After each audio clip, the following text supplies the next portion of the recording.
بسم الله الرحمن الرحيم الحمد لله رب العالمين والصلاة والسلام على رسول الله صلى الله عليه وسلم سبحانك لا علم لنا إلا ما علمتنا اللهم انفعنا بما علمتنا وعلمنا ما ينفعنا وزدنا علما والحمد لله على كل حال.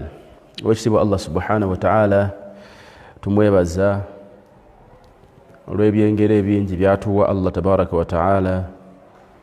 Tumusaba Allah subhanahu wa ta'ala atuwongere aleme kutumma. Allah tukumire ebyengera naddala ekyengera eky'obulamu n'ekyengera eky'obusiraamu.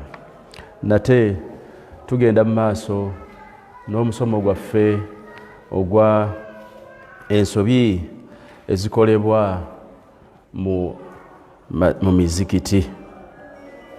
Emizikiti gyaffe girimu ebigambo bingi era muganda waffe Sheikh Wahid Abdussalam Bali hafidhahullah kyeyava atuwandiikira ensobi zino okubeera nti abantu bazeddako.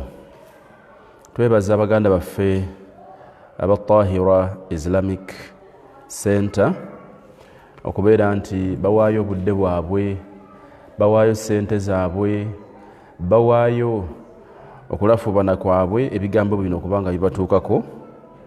N'olw'ensonga eyo beera ng'obasapootinga, ng'obaweereza obuyambi mu ngeri ya airtime, mu ngeri ya transport. Bakubire ku ssimu 0704 95 46 eya Airtel oba 0777 6 85 15 0776 85 61 15 mu mannya ga Tahira Islamic Center. Da'wa eno esobola okugenda mu maaso insha Allahu ta'ala. Abaali naffe mu lutuula lwaffe olwasembayo twalaba ku nsobi ezikolebwa mu mizikiti, ng'abantu okutundira mu mizikiti, ng'abantu okubeera nti tebasoma dduwa nga bagenda mu mizikiti. N'olwaleero tugenda mu maaso n'omusomo gwegwo. Ensobi gye tugenda okulabako olwaleero insha Allah, kathratu almasajid fi hayyin wahidin. Emu ku nsobi ezaatiikiridde mu Uganda, saba Allah tuyambe, kwe kubeera nti emizikiti mingi mu kyalo ekimu n'ekigendererwa ne kibula. Sheikh Wahid Abdussalam hafidhahullah agamba idha kana fi lhayyi masjidun yakfi almusallina fi salati aljum'a wa ghayriha min alsalawat وليست هناك مشقة في الوصول إليه فيكره أن يبنى مسجد آخر في نفس الحي لما فيه من تفريق المسلمين وتشتيت شمله وتفتيت قوتهم. Muganda waffe agamba nti singa abantu b'oku kyalo muba n'omuzikiti ogusobola obbagasa nga gubamalawo mwenna, tewali nsonga ezimbisa muzikiti mulala busukka kkubo. Muba muvuganya kuki? Kubanga atuwadde ensonga buli we muzimba emizikiti emingi mu kitundu ekimu muba muleeseewo okwawula mu basiraamu, nga temunnabagamba abantu ba waggulu eri nsimanya abasiraamu beegatte, mwabe oku kyalo mwegattire ku masijidi emu. Muzimbe omuzikiti munene okusobola obbakuŋŋaanya ku jjuma oba ku yidi, mubeere nga mwogera ensonga zammwe n'eddoboozi limu. Naye osanga ekyalo kimu, ekyalo kyensulako kiriko emizikiti 10 omuluka gumu, naye ng'ekyalo ekyo tekiriiko ssomero lya busiraamu na limu, tekiriiko ddwaliro na limu ery'obusiraamu, tekiriiko pulojekiti ndala yonna ya busiraamu. So okuyitira kw'emizikiti emingi mu kitundu ekimu ze zimu ku nsobi abasiraamu ensangi zino gye bagunjizzaawo. وهذا المسجد الذي يبنى بجوار المسجد القديم يشبه مسجد الضرار لأنه يضر بالمسجد القديم فيقلل عدد المصلين به. buli muzimbo omuzikiti omupya muba mugenderera kunafuya muzikiti guno omukadde. N'olwensonga eyo baganda bange tufeeyo ennyo okukulaakulanya emizikiti gyaffe. bwe guba nga gulimu ensobi ez'abantu obuntu tugezeeko zigumuyinkirizza oba okutereeza, naye tetuzimba buzimbi muzikiti mu kyalo ekimu, kubanga obusiraamu bwetaavu nnyo okusinga emizikiti. ويحرم بناء مسجد يراد به الضرر لمسجد بقربه. شيخ agamba kiri haram okuzimba omuzikiti nga gugendererwamu kunafuya muzikiti mukadde.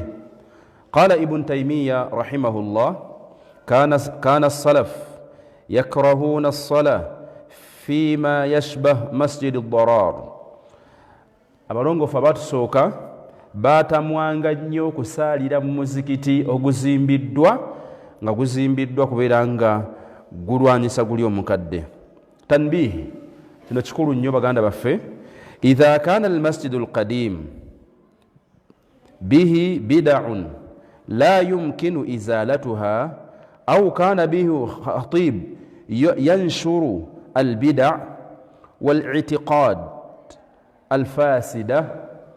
bwe mubeeranga mu muzikiti nga gulimu ebizuule oba nga imaamu ayina enzikiriza za kishia, enzikiriza ezikontana n'enzikiriza ahli sunna wal jamaa, nga akubiriza abantu nga atawaafu bilqubur, okwetolola kaburi, wannadhir lil amwat wa nahwi dhalika, gamba nga imaamu oyo mubi alimu ebikolwa ebikyamu, fayajuzu li ahli lhayi an yabnu masjidan yuqimuna fihi sunna wa yanshuruna min khilalihi hadi annabi sallallahu alayhi wasallama. tuteekeddwa okubeera nti ekitusengula mu muzikiti omukadde tuziyizibbwa okukola sunna z'omubaka Muhammad. mizikiti mingi girimu abantu nga si balungi, nga baziyiza enkola za sunna okugenda mu maaso. awo nno bwe muba muzimbye omuzikiti muyinza okuwulirwa, naye emizikiti egimu gizimbibwa lwa byanfuna. olwo be nali mbuuzizzaako lwaki mwazimba omuzikiti guno, ne baga nti chairman bwe baleetanga obuwunga bwa Idi ng'abuteeka mu nnyumba ye, ne tusalawo naffe tuzimbe ogwaffe. eyo si nsonga. ensonga endala gye tukola nga nsobi istikhdam adawat almasjid fi amakinin ukhra. abantu bangi bakozesa awqaf, ebintu ebyaweebwayo okukola mu muzikiti ne babitwala ku mikolo gyabwe. ba'du nnas idha kanat indahum munasibatun kawalimatin au arusin au azaim wa nahwi dhalik ista'aru furushan min almasjid au mukabbiratu almasjid au nahwi dhalik, wa hadha la yajuz لأن هذه الأشياء وقف على المسجد لا يجوز إخراجها من المسجد. abantu abamu baba balina obubaga, balina ennyimbe, balina dduwa zaabwe n'ebigenderako, bajjamu emikeeka gy'omuzikiti n'emizindaalo gy'omuzikiti ne bagitwala. olwo nno abantu bajje ku dhuhuri okusaala ng'omuzikiti tewali wona mizindaalo gikola adhaani, temuli mukeeka, Qur'ani baazitutte. bw'obuuza ne bagamba nti waliwo omukolo chairman oba imaamu afumbiza. qala ibn an-nahas rahimahullah wa minha aariyatu husn al-masjid wa qanadiluhu fi al-wala'im wal-afrah wa dhalika la yajuzu. okufulumya ebintu by'omuzikiti tekisaana. abalala basukka ne ku ekyo, baleeta ne paasi ne bagolola mu mizikiti. abalala babbira ddala n'amasannyalaze g'emizikiti n'ebigenderako. Bannange si kituufu, ezo ziba awqaf ezateekebwawo okubeera nti abasiraamu babyeyambisa Qur'ani eyaleetebwa mu muzikiti erekebwe mu muzikiti, abasiraamu bagisome. Neno nsobi ndala ekolebwa mu muzikiti, emizikiti egimu girimu essaawa ezikuba ebide. Ba'du almasajid tajidu fiha saa'atun tarin inda mururi kulli saa'a, buli saawa eyitawo nga ekide kivuga. Jarasan yashbahu jaras alkanisa, ekide ekyo nga kyefaananyizako n'ekyomu chachi. Wa hadhihi la yajuzu, ekyo nno tekisaana an tudaa fi bayti almuslim fadlan an wujudiha fi bayti llahi azza wa jalla, naddala mu nnyumba ya Allah tabaraka wa ta'ala temusaana mubidde ebyefaanagana bwe bityo. Lianna an-nasara, kubanga abakristaayo alladhina sana'uha dabatuha ala rinati tashabbuhu rinati alkanisa, fayajibu ta'tilu hadhihi الرانات مع إبقاء الساعة أو إخراج الساعة كلها من المسجد، لا سيما وقد ظهرت ساعات حائط كثيرة لا رانات فيها. Sheikh agamba kisaana tuleete essaawa ezitali mu bide, kubanga weeziri nnyingi.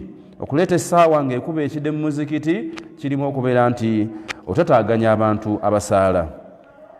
Era waliwo n'essaawa endala ezireetebwa mu muzikiti nga tukabbiru inda kulli saa'a fi lmasjid, wa hadha aidan la yajuz lianna fihi tashwishan على المصلين الذاكرين والتالين والمتعبدين فلا يجوز التشويش عليهم ولو بالتكبير.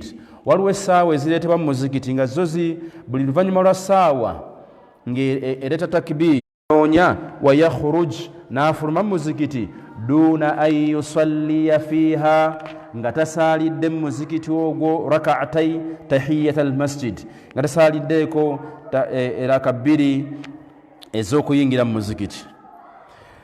Wa idha kana limasjidin babani faba'duhum yadkhulu min ahadihima wa yakhruju min akhar duna an yusalli, abantu bangi era ayingirira mu lyango guno n'afulumira mu guli nga tasadde. Wa hadha kulluhu khata, ezo nsobi. Bal yanbaghi an yusalli rak'atayn tahiyatan lilmasjid, osaanidde okusaalira mu muzikiti eraka bbiri nga kiramuso kya muzikiti.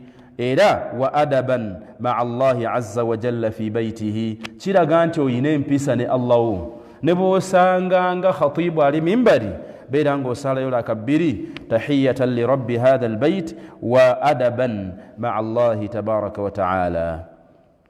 Imam Tabarani agamba hadithi eno nga elimu silsilati al-ahadithi sahiha cha Sheikh Alban an Abdullah bin Umar radiyallahu anhuma anna an-nabiy sallallahu alayhi wa sallam qala la tattakhidhu al-masajida turuqan illa li dhikrin aw salatin.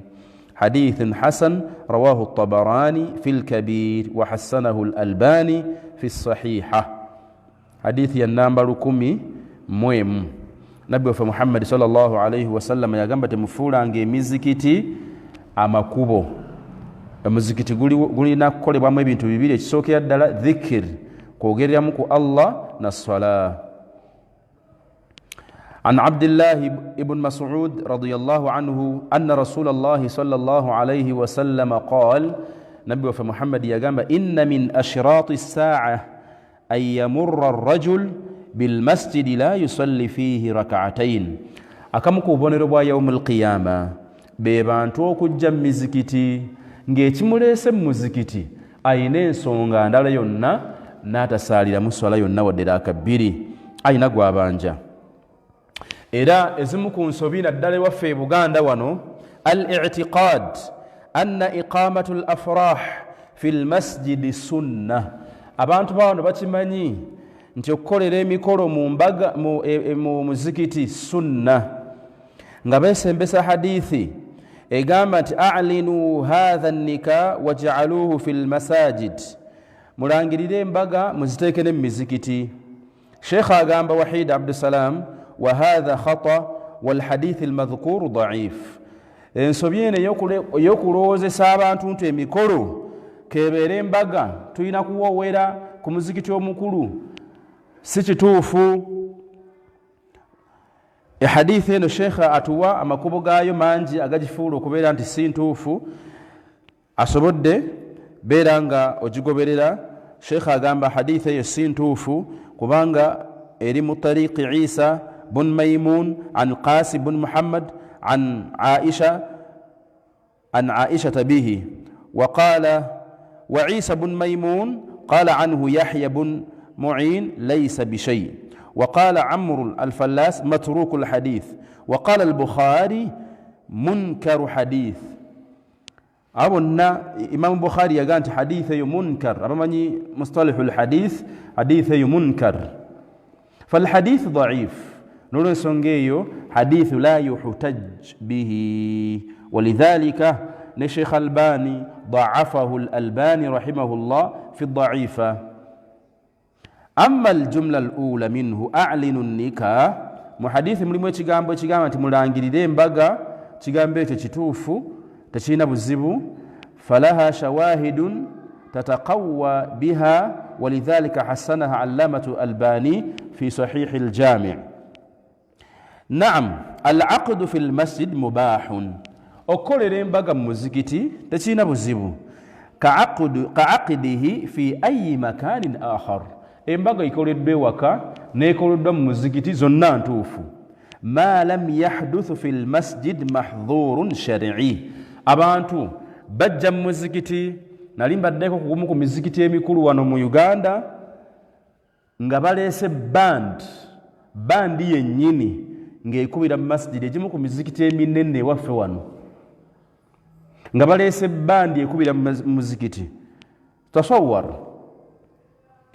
rafu'u sawt fi bayti llah wa ikhtilat nga n'abakazi n'abasajja bali wamu wa talwith li furushi almasajid nahwi dhalik. Mu muzikiti mulimu omuntu azze okubeera nga asoma Qur'an mumuzze kuwoowa ne musitula amaloboozi ne mulemesa abantu okusaala, wabula bwe mba muzze mu muzikiti ne mukola embaga yammwe nikahi mu kimpowooze embaga neggwa la ba'sa bihi. Ensobi endala gye tukola ighlaaqu almasajidi ba'da as-salah, okuggalawo emizikiti oluvannyuma lw'essala.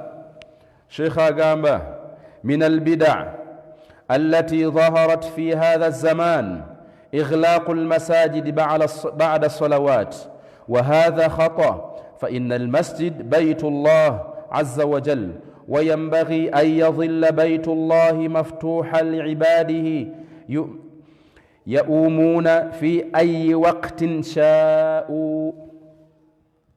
emizikiti ennyumba za Allah girina okusigala nga miggule ebbanga lyonna, wabula twesanga nga giggalwa.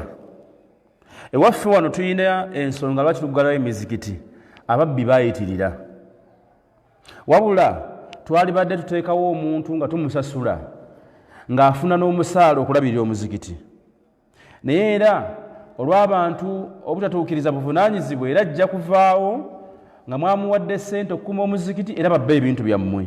Y'ensonga lwaki twakkiriziganya naddala emizikiti gy'omu kibuga tugiggale, kubanga abantu bayitirira okubba ebintu byaffe. والعجيب أن الذين يغلقون في وجه المتعبدين هم الموظفون الذين يتقاضون راتبا من الدولة على خدمتهم للمسجد وحراساتهم له وتنظيفه وتطهيره وفتحه طول اليوم للناس. والوابان تبوي والسنت ng'omulimu gwabwe kukuuma mizikiti nga miggule. فأخشى أن يكون هذا الإغراق صدا عن سبيل الله. قال الله تعالى ومن أظلم ممن منع مساجد الله أن يذكر فيها اسمه وسعى في خرابها. oyinza okugwa mu aya eno ng'oli muntu afuula emizikiti ekifuula emizikiti okubanga miramu, bantu kusaaliramu, bantu kusomeramu, bantu kusinzizaamu owekitiibwa Allah tabaraka wa ta'ala. n'olwensonga eyo tukyerwaneko nakyo tuteekewo abantu abalabirira emizikiti. Era tusanga emizikiti egimu seeka agamba rafu'u lmimbar aktharu min 3 darajat, ekituuti nga kino kyendiko kirekeddwa okuba kya madaala 1, 2, 3, kyekituuti ky'omubaka Muhammad alayhi salatu wassalam. من الناس من يصنع لمسجد منبرا مرتفعا وهذا خطأ. منبر يسوتو سنيو esukka ku kigendererwa ekya mimbari y'omubaka Muhammad alayhi salatu wassalam. Kana mimbaruhu 3 darajatin faqat, ekituuti ky'omubaka Muhammad kyali kya madaala 3. kale tuteekeddwa kusukka ku ekyo. Nabbi waffe Muhammad sallallahu alayhi wa sallam, hadithi ya Sahal bin Sa'ad radiyallahu anhu, anna Rasulallahi sallallahu alayhi wa sallam arsala ila imra'atin, omubaka yayina omukyala, ng'omukyala oyo yayina omwana we mubazzi, n'agamba nti muri ghulamak annajjara ya'malu li a'wadan ukallimu an-nasa 'alayha fa'amila hadhihi 3 darajat ثم أمر بها رسول الله صلى الله عليه وسلم فوضعت هذا الموضع. Omubaka صلى الله عليه وسلم yalagira ne bamukolera ekituuti kya madaala 3. عن أبي بن كعب قال كان رسول الله صلى الله عليه وسلم يصلي إلى جذع إذ كان المسجد عريشا وكان يخطب إلى ذلك الجذع فقال رجل من أصحابه هل لك أن نجعل لك شيئا تقوم عليه يوم الجمعة حتى يراك الناس وتسمعهم خطبتك؟ قال نعم. فصنع له 3 درجات فهي التي أعلى المنبر. فلما وضع المنبر وضعوه في موضعه الذي هو فيه. نبي صلى الله عليه وسلم يلينغا ayina ekiti kyatuulako nga asoma khutuba. Basahaba be ne nti ya Rasulallah, tukolereyo ekintu onooyimiriranga khutuba yeebeere ng'etuuka. N'akikkiriza alayhi salatu wassalam, ne bamukolera kituuti kya madaala 3. Tewali bwetaavu bwa kusukka ku madaala 3, tewali bwetaavu bwa kukizimba na bulooka. Ekiri sunna kukizimba nga kukikola nga kya muti, kibeere nga omuntu ayimirirako atuuse meseji ye eri abasiraamu. قال إمام النووي رحمه الله فيه تصريح بأن منبر صلى الله عليه وسلم كان 3 درجات. omuntu yenna akola amatiribona g'ekituuti aba asusse ekkomo, kubanga ekituuti kya Nabbi sallallahu alayhi wasallam kyali kya madaala 3. N'olwensonga eyo abakola emizikiti twegendereze obutadiibuuda. Abalala era bakola eminaala, omunaala ne gusukka ne ku muzikiti ebbeeyi. Tashyiidu lmanarat. Nara kathira min annasi alyawm idha banu masjidan sana'u lahu manaratin murtafi'an tukallifuhum nafaqat bahida. Olaba abantu nga bafaafaagana n'okuzimba omuzikiti, ne bazimba omunaala omunene nnyo. وقد روى أبو داود وصححه الألباني عن ابن عباس رضي الله عنهما قال قال رسول الله صلى الله عليه وسلم ما أمرت بتشييد المساجد. وقد يدخل ذلك في المباهات والمفاخرة. وعن أبي داود أيضا بسند صحيح عن أنس رضي الله عنه أن النبي صلى الله عليه وسلم قال لا تقوم الساعة حتى يتباهى الناس في المسجد. Akamu ku bubonero bw'ennaku lw'enkomerero be bantu okubeera nga beenyumiriza mu mizikiti. Twazimbye amatiribona g'omuzikiti. Omuzikiti nnyumba ya Allah, si kya bulambuzi ng'oggyeko emizikiti ebiri e Makka ne Madiina, Masjid al-Aqsa, egyaffe gyakusaaliramu busaali, ne giri gyennyini gyakusaaliramu, giri giyina bubeezi nkizo.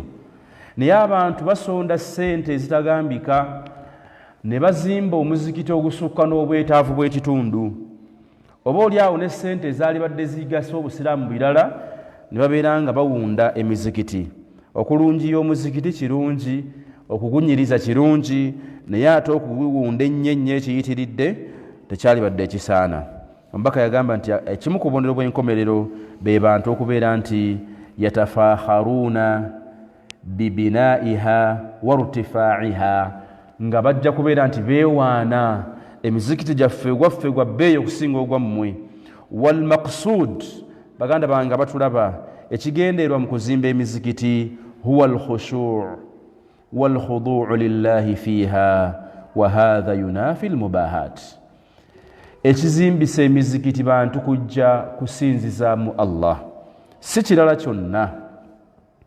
Era ensobi endala abantu gye bakola mu mizikiti kwe kuwandiika mu mizikiti aya za Qur'ani, okuwandiikako amannya ga Allah. Ebyo byonna tebyalisaanye mu mizikiti.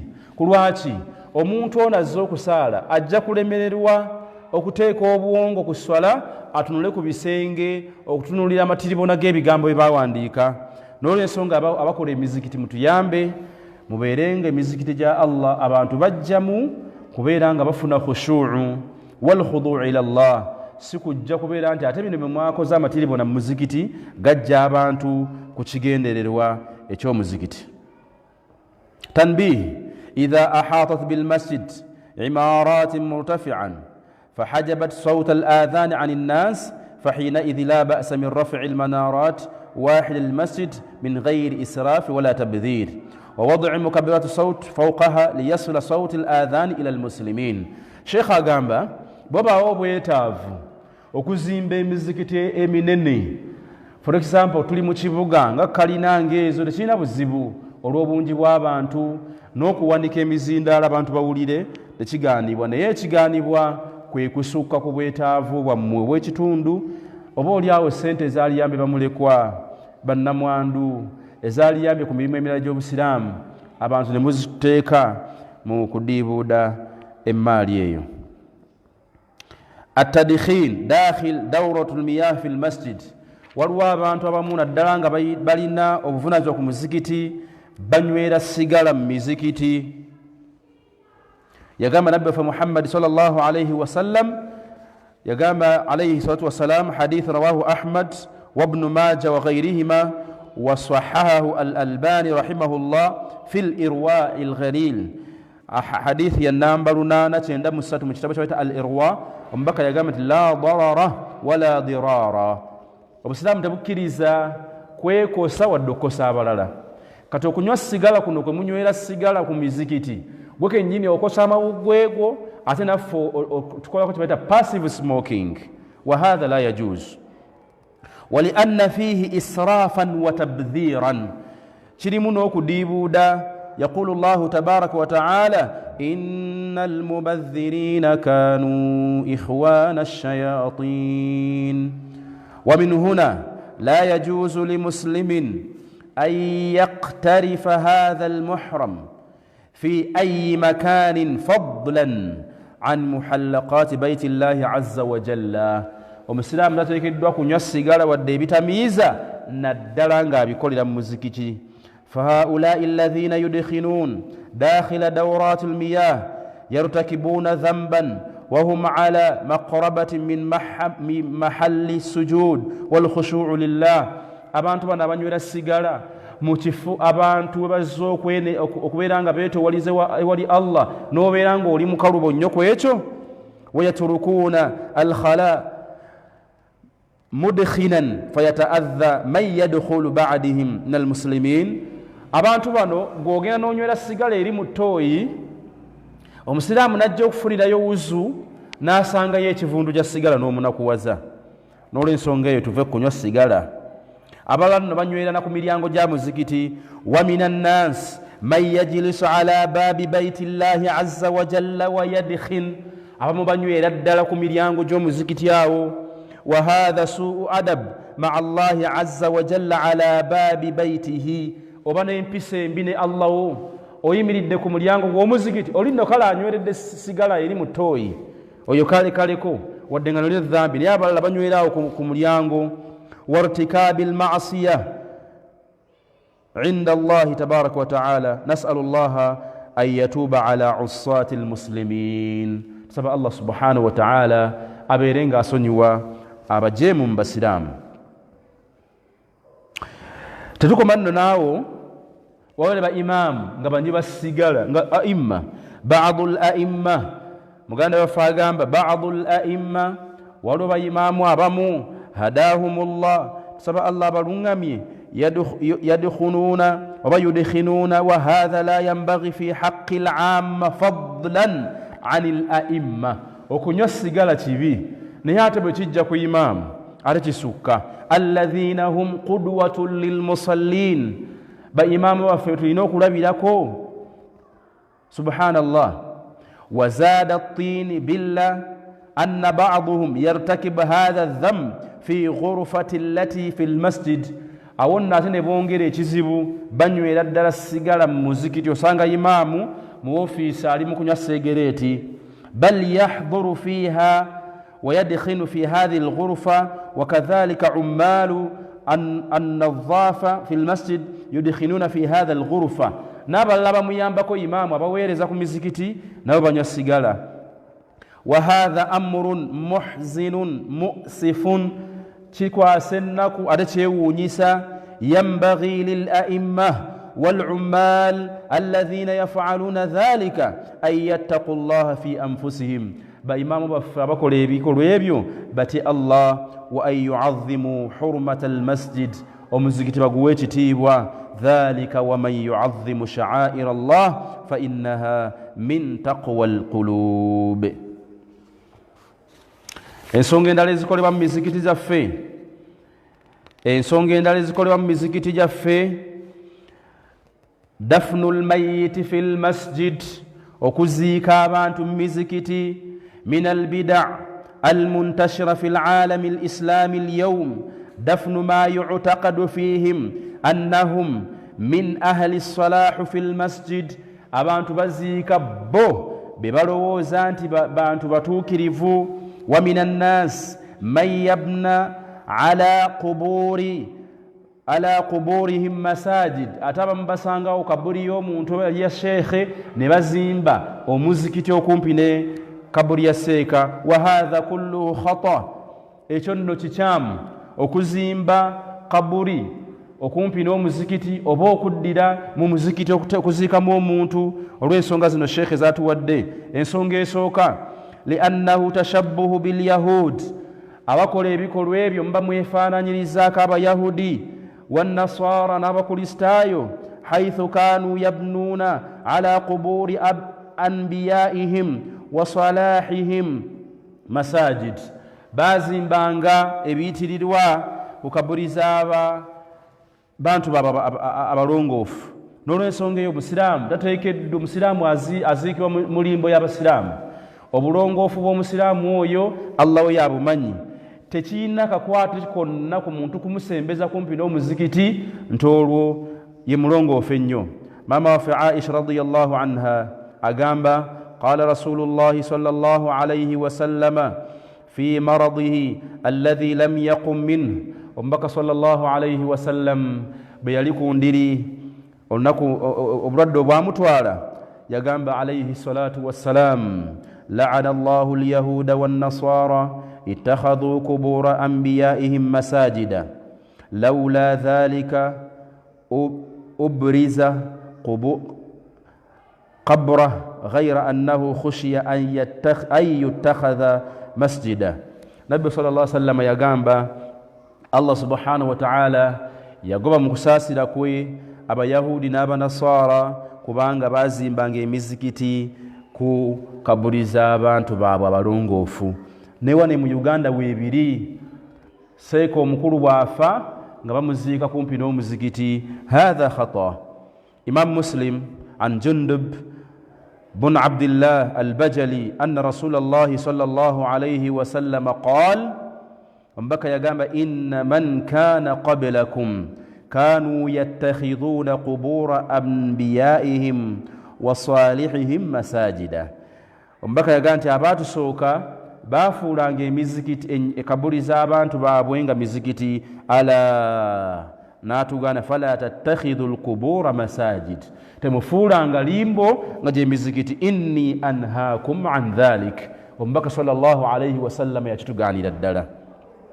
Thalithan, Sheikh agamba ensonga eyokusatu أن من يبني المساجد على القبور يكون من شرار الناس بشهادة النبي صلى الله عليه وسلم. كنا كلوين كملوا نبي صلى الله عليه وسلم جكوي غانا مبكى حديثي عن أبي عبيدة رضي الله عنه قال آخر ما تكلم به النبي صلى الله عليه وسلم ekimuku bigambo nabbi byasembyayo yagamba sallallahu alayhi wasallam akhriju yahuda ahlul hijaz wa ahlun najran min jaziratil arab wa'lamu anna shirara an-nas alladhina ittakhadhu qubur anbiya'ihim masajida. Nabbi sallallahu alayhi wasallam yaganti abantu basinga okuba babi Allah. إمام قرطبي أقام قال علماؤنا يحرم على المسلمين أن يتخذوا قبور الأنبياء والعلماء مساجد. إمام قرطبي أقام تري حرام وكفولا ليمبو زابا انتوابا بتولا بامو بلونغوفو وكزفولا امزكتي. قال الشيخ الإسلام رحمه الله يحرم الإسراج على القبور واتخاذ المساجد عليها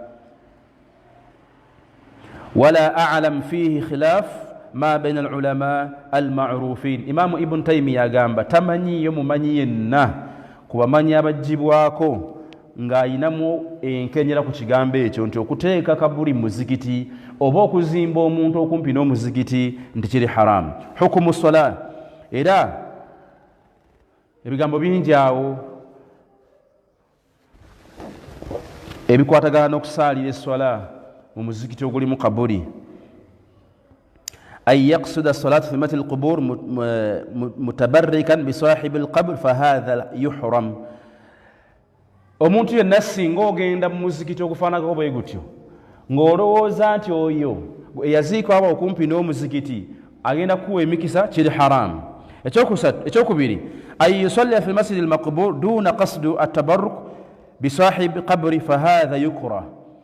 waliwo emizikiti gye tugendamu nga gwe kikututemu kusaala wadde nga waliwo olimbo gye baateekawo nga gwe ogenze kusaala kitamwa naye ng'eswalayo ntuufu. ekyokusatu أن يصلي في المسجد المقبور وهو لا يعلم أن به قبرا فهذا معذور. waliwo ffe tutambula ebyaffe n'ogenda ku kyalo omuzikiti tomanyi oba gulimu kabuli oba temuli, gwe n'osaala bibyo osonyiibwa kubanga tomanyi kiri ku kyalo. ekirala ensobi ezikolebwa mu mizikiti takhsiisu makan lissalatu fi lmasjidi. waliwo abantu era nga beekwata poloti mu mizikiti. badu lmuslimin, waliwo abantu mimman yuhafidhuuna ala salati fi lmasjid yattakhidhu makanan makhsuusan la yusalli illa fiihi.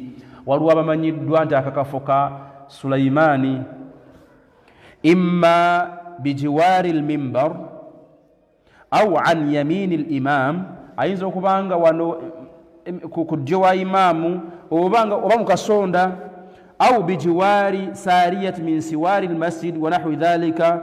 wa idha wajada ahadan, n'amala asanga omuntu yonna ilayhi yuhawilu an yuqimahu minhu au yarji mughdiban wa hadha kulluhu la yajuz. okusitula omuntu mu kifo kye si kituufu bannange. waliwo abantu naddala mizikiti eminene gimanyiddwa nti wano watulwawo bakungu. zino nnyumba za Allah teziriimu bukungu obukoma wabbali. omukungu mu muzikiti abeera imaamu n'omukama n'omwazinyi n'abalala abayamba ku imaamu wana. basigadde ffenna w'osanze ekifo w'otuula munno baba yakusooseewo tokkirizibwa kumujja mu kifo. naha nabiyu sallallahu alayhi wasallam an dhalik, owekitiibwa sallallahu alayhi wasallam yakigaana. hadithi ya Abdurrahman bun Shabl qala naha rasulu sallallahu alayhi wasallam an naqrati alghurab waftirashi as-sab' wa an yuwattina ar-rajul المكان أو المقام كما يوطنه البعير يعني في المسجد. ombaka yagaana omuntu okwebugiriza ekifo n'ozimbira awantu nti wano wange nga bw'olaba ensolo bwebugiriza ekifo. hadithi eyo hasan rawahu abu dawuda wannasai wa ghairihima. hadithi ya namba 862 imamu dawuda Nasai eri mujaladi gwa 2 hadithi namba 214 يفوت عليه تكثير البقع التي تشهد له بالسجود عليها يوم القيامة يومئذ تحدث أخبارها تتحد الأرض بما فعل على ظهرها من الطاعات أو المعصية. قلنا لكم ensi ejja kubeera nti tuhaddithu akhbaraha nga eyogera ebyagikolwako. Kasheekha agantu oba buli wobeera n'akafaaka mu muzigiti oba gwe kennyini weekomese, kubanga ebifo bino bye tusaaliramu bijja tuwako obujulizi yawma alqiyama. Yitiriza okubeera ng'okyusa ebifo mu muzigiti osobole okubeera nti obujulizi obunaayikirira yawma alqiyama. إن إلف المكان والتعود عليه قد يذهب لذة العبادة والخشوع والطاعة. رابعا قد يجر ذلك إلى الرياء والسمع وأنه من كذا وكذا سنة يصلي بجوار المنبر مثله. ملمون وكويرغا هاجي ياتولا ولي كفوتي alinge yakigula. So tucheddeko ekyo. Ensonga endala okulya katungulu ccumu oba katungulu mu muzikiti kigambo kikyamu. Nabbi sallallahu alayhi wa sallam yagati man akala min hadhihi ash-shajara fala yaqrabanna wala yusalliyanna ma'ana. Omuntu yenna alidde akatungulu oba katungulu ccumu tajjanga mu muzikiti gwaffe. Abalala bajja banywedde sigala, abalala bajja banywedde byonna ne babeera nga batulemesa. Ensonga endala abantu okulekayo okusaalira mu mizikiti. Minannas wali abantu man idha sami'a an-nida iktafa bisalati fi baytihi, abalala basaalira mu nnyumba zaabwe lighayri udhurin nga tebalina nsonga. Wa minhum era abamu man yasma'u al-adhan wa yadhillu fatiha mahalluhu bibay'ihi wa yashtari, abalala basigala baguddewo obuduuka. Wa akhar abalala yadhillu fatiha mat'amihi yut'amu an-nas, wala restaurant busigala bukyaliwo. Wa akhar yadhillu ala kursiyihi lam yataharrak, abalala basigala ku butebe nga batudde. Wa akhar yamshi fi shari', abalala batambula ku street لا يلتفت ولا يتهج إلى المسجد وكأن هذا النداء ليس لهم. Abantu abamu baziina ng'ali mu nnyumba n'akulowoozesa nti oba okwaziina tekumukwatako. Ekigambo hayya ala ssala i'lam ya abdallah anna salatu aljamaa wajiba alayka, salatu aljamaa yatteeka gy'oli.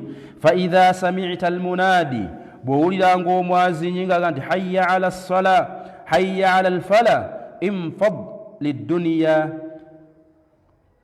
min yadayk, edduniya gyejjeeko. Wa aqbil ala allahi wa asri' ila bayti llah wa tadhallal bayna yadi qailan, beera ng'ogenda eri Allah tabaraka wa ta'ala. Omubaka yaga nti man sami'a nida, omuntu yenna awulira okwaziina n'atajja fala salata, tayina swala lahu illa min udhurin, okujjako nga ayina ensonga.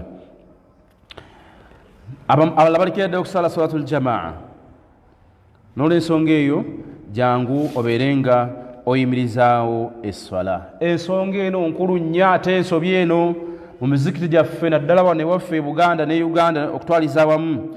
Taruku salatul jamaa min ajli maasi al-imam, abantu abasinga tebasaala lwaki imaamu akweyesa, imaamu asalako ebirevu, imaamu ayabya ennyimbe, imaamu wadduwa. Ne baimaamu baffe tusaba Allah balungamye bave ku bintu ebyo si bya mu ddiini. Lwaki obeera imaamu afuula abantu okwetamu omuzikiti olulwo gwe omuntu omu? Saba Allah nze akintaasa omu nze nga nze neme kufuuka nsonga egobesa abantu muzikiti. Muganda waffe atuga nti minannas waliyo abaddu man yatruku ssala fi lmasjid wa yusalli fi baytihi bisababi maasi yartakibuha al-imam. abamu bava mu mizikiti olw'okuba ategedde nti imaamu wa ayina edhambi lyakola. Ka an yakuna al imam haliqan, waliba imaamu abasalako ebirevu, au mudkhanan, imaamu munywa sigala, au mustami'an lil aghani, imaamu wafawuliriza miziki, au mughtaban, imaamu wafageya, au kadhiban, oba imaamu wafe alimba n'ebirala. Wa hadha khata, eyo nno nsobi. Bal yajib, oteekeddwa an yusalli khalfahu in lam yajid ghayra. Bw'obeeranga ku kyalo kyonna nga tekuliiko muntu mulala agenda kukusaaza okujjako oyo, toyitwangako jama. Naam, yanbaghi an yakuna al imamu adlan wari'an taqiyan. Al imamu najih, successful imamu ateekeddwa okuba omusajja agobererwa abalala. ولكن إذا لم يجد المسلم في قريته غير هذا المسجد الذي صلى فيها هذا الإمام الذي يرتكب المعاصي والذنوب الظاهرة التي يتعفف عنها العامة، بمبيرanga ku kyalo nga imaamu yoyo bw'atyo bw'afaanagana, فلا يجوز له أن يترك الجماعة لذلك، tolekangayo jama olw'ensonga eyo. Wala an ya'tiya mutaakhiran, era tottamu ku bigere n'ojjanga essola ya imaamu ewedde.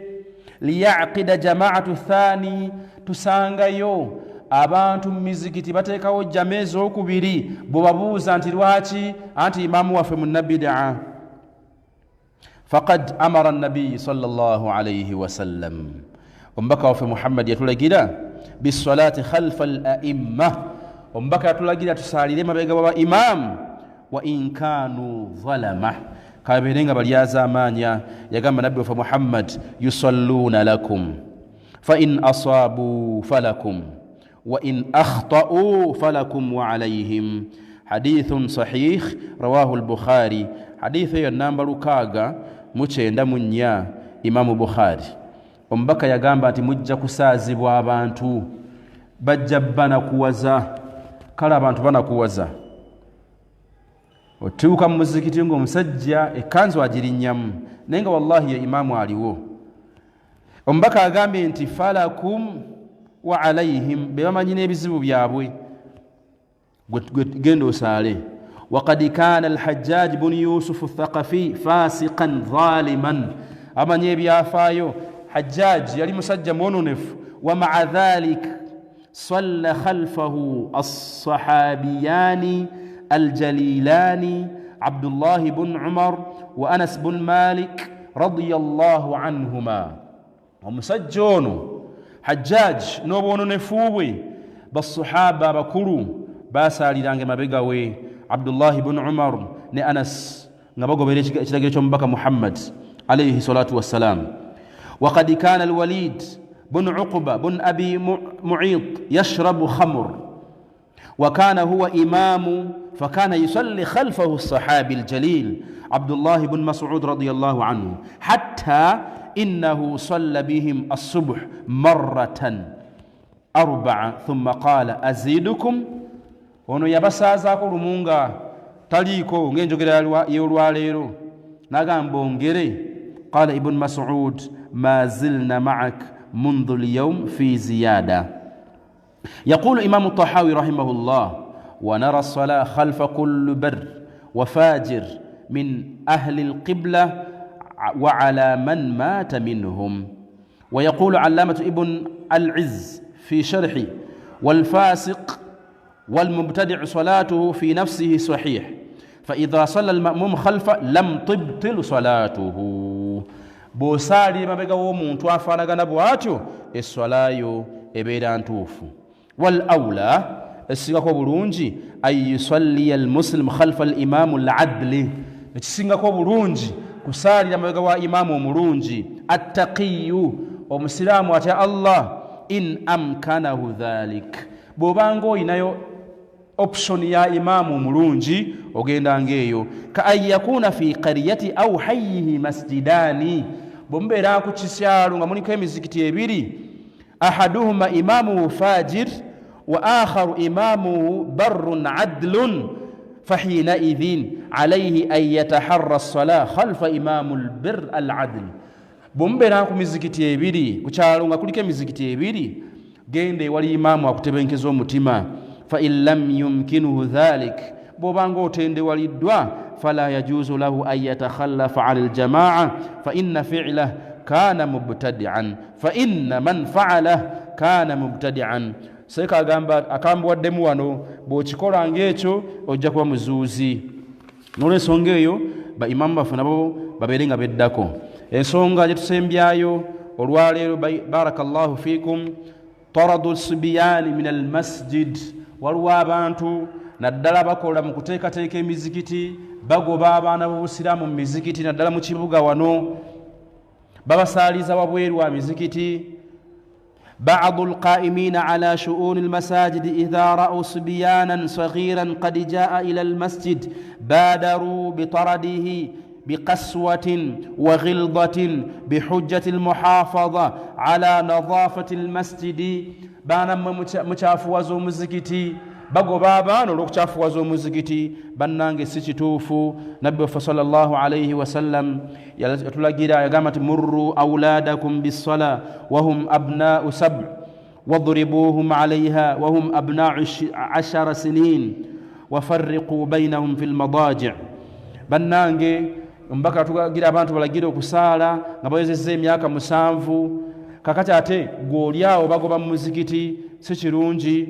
okugoba abaana b'obusiraamu mu mizikiti bwe babanga bazze mu mizikiti tubeere nga tubayigiriza empisa gy'omu mizikiti era ensonga zino bbiri barakallahu fiikum nga tumaliriza darusu yaffe omuntu wadu ljanaza amaama almusallina athnaa alfarida oluusi tuba twafiiriddwa munnaffe mu muzikiti ne baleeta janaza ne bagiteeka wano mu maaso gaffe ng'ate essaawa ya ssala min al akhta allati yaqa'u fiha kathira min almuslimin abasiraamu bangi bagwa mu nsobi waduuhum aljanaza fi qiblati almasjid amaama almusallin athnaa salatu alfarida baleeta mayiti ne bagiteeka wano ng'esswala egenda mu maaso lianna annabiya sallallahu alayhi wasallama nabi muhammadi naha yatugaana an نتجه إلى القبر أثناء الصلاة وهذا النعش به ميت فله حكم القبر فلا يجوز الالتجاه إليه أثناء الصلاة التي فيها ركوع وسجود أما صلاة الجنازة فلا ركوع فيها ولا سجود omuntu ono wetulese wano mufu aye tumutadde maaso gaffe ng'ate si sola y'abalamu imamu muslim an abi مرثد الغنوي قال رسول الله صلى الله عليه وسلم لا تجلسوا على القبور ولا تصلي إليها temusaliranga قبور n'olwensonga eyo tubeere nga twegendereza bwe tuba n'omufu waffe nga tunaamusaalira muteeke ebbali tumalire esswala ya asiri oluvannyuma tuleke tumusaalire naye si kumuteeka mu maaso g'abasaaze abalala bajja mu mizikiti muno assalaatu lighairi sutura okusaala nga tewaliwo sutura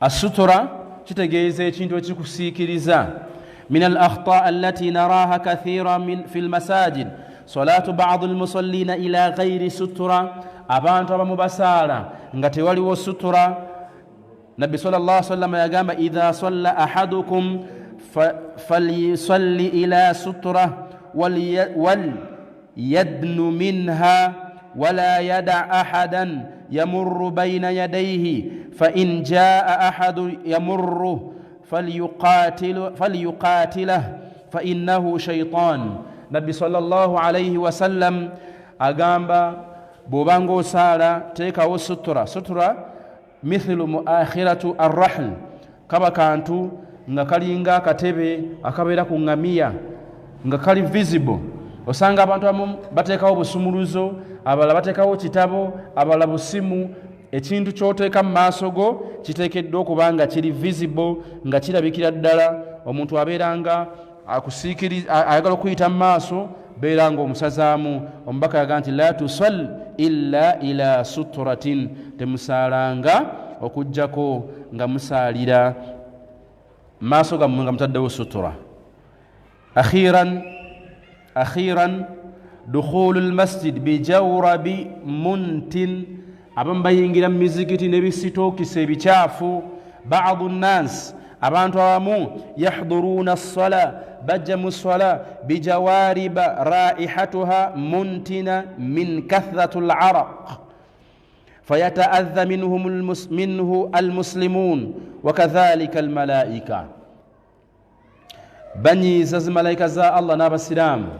Nabbi sallallahu alayhi wasallam yagaa nti malaika za Allah zinakuwazibwa nga bw'olaba abantu banakuwazibwa.